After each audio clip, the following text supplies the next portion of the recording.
धवलमुखी बेशरे दर्शन देउछन्ति संबलपुर अधिष्ठात्री देवी माँ समलेश्वरी। वर्षर अन्य दिन मानकरे माँ समलेई सिंदूर बन्ना रूपरे रहिथांती, किंतु महालया दिन माँ धवलमुखी बेशरे सज्जित होइथांती।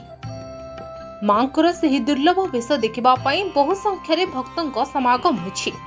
एथिपई मंदिर रे स्वतंत्र रीतिनीति अनुष्ठित होइछि। एहाको दृष्टि रखी मंदिर परिचालना ट्रस्ट पक्षरु स्वतंत्र व्यवस्था कराଯାଇଛି। तेबे आज सकाळ 5टारु दिन 11:45 जाए भक्त मानकर दर्शन पई मंदिर खोला रहितला।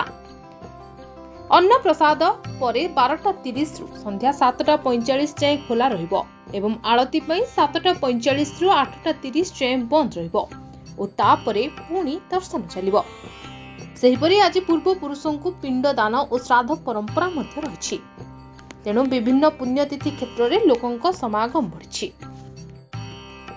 ब्यूरो रिपोर्ट हिरांचल लाइफ।